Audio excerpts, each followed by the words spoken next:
Are you utilizing role play to keep your staff on their A game?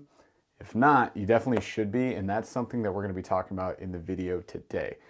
Hi, I'm Jeff, mentor for Two Brain Business, and welcome to the Two Brain Business YouTube channel. On this channel, you'll find a plethora of information there to help you drive revenue, increase your personal income, and improve your life. So if you're interested in that, you might want to stick around. Consider subscribing to the channel, smash the like on this video, ring that notification bell so you can see when we drop more content. So let's talk about roleplay. Roleplay is essentially a game that you can play with your staff, with your teammates, with your friends, family members, whoever you have that can bring forth a personality and challenge you to reach your goal, which is to make this sale.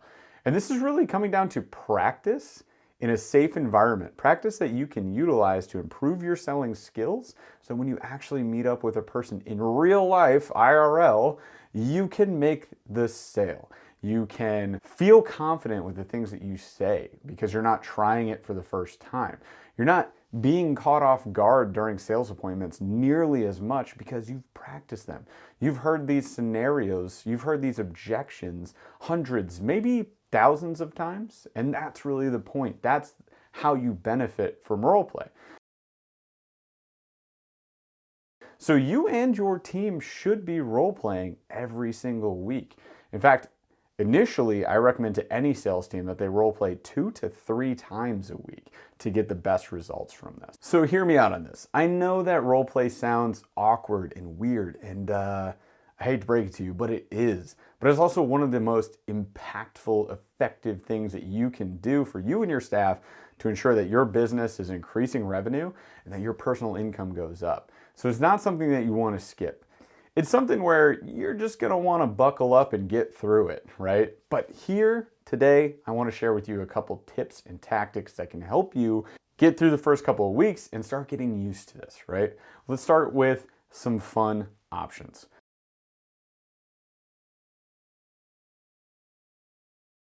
I like to play games with my staff. So one of our warm-up games for role play when we're trying to get into the groove of things, and something that we'll often do even weekly when we meet for our role play, just for a couple of minutes, is the questions only game. If you guys are fans of the show Whose Line Is It Anyways? This might be a game that sounds familiar.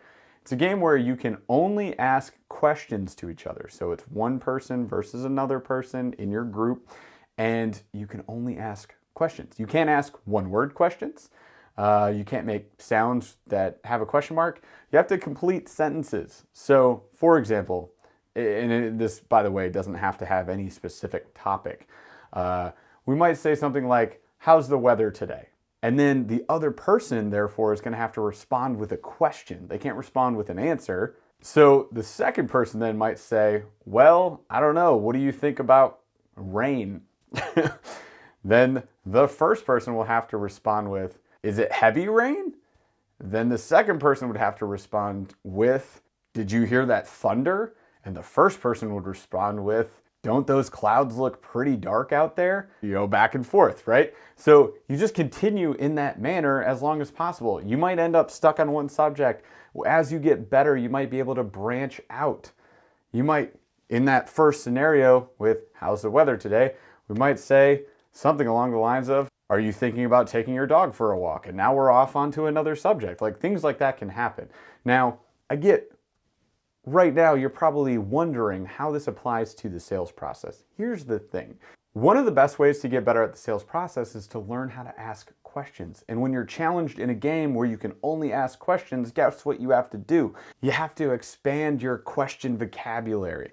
You have to start learning new ways to ask questions, new ideas. You're practicing. And more than that, this is just a warm-up game. So really, we're just trying to get your creative juices flowing. That's it. So there's one fun game that you can use to get started. And by the way, make sure when you start role-playing with your team that you let them know this is a safe environment. There are no wrong responses. There are no wrong questions to ask. It may sound silly. You learn from it, you move on. We're all here to learn together, and nobody is going to be ridiculed. That's very important, first and foremost, that you do that so that everybody feels free to participate.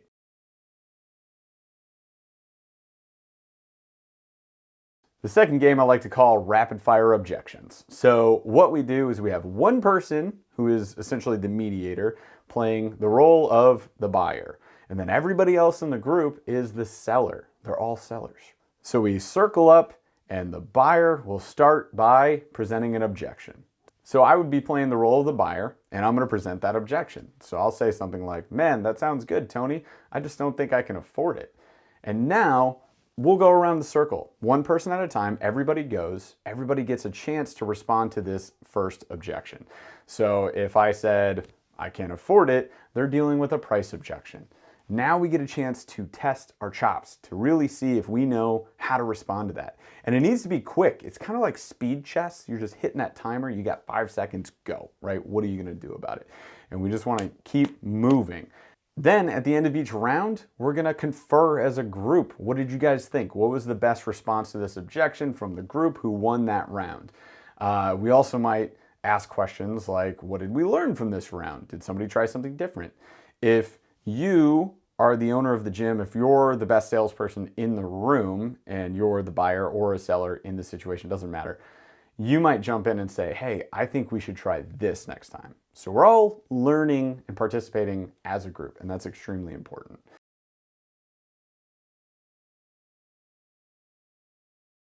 Finally, the third thing that I typically do in a role play session is we do live examples.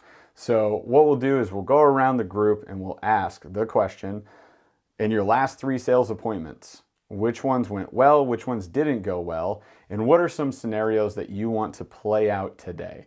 And we'll pick 1 or 2 of those and we'll role play them as a group.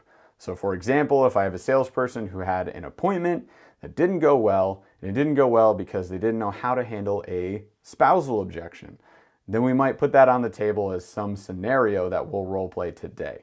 So we're all going to work together on handling a spousal objection, and we'll all learn together as a group and get to practice different ways to respond to that type of objection. So there we have it. Those are 3 games that I like to play for role play. So if you are sitting around saying like, I hear practice and role play is good for you, but I just don't know where to start, hopefully this video was helpful for you. Those are 3 things that you should be starting with right now with yourself, your group, ideally somebody you can talk to that makes a big difference, that'll make you better. and be sure to ask the person on the other end of the conversation to make it challenging for you. You need to challenge yourself to get better. That's the way it works, right? So again, hopefully this video was helpful for you guys. If it was, consider subscribing to the channel, smash a like on this video, ring that notification bell so you can see when we drop more content. Again, I'm Jeff with Two Brain Business and hope to see you next time.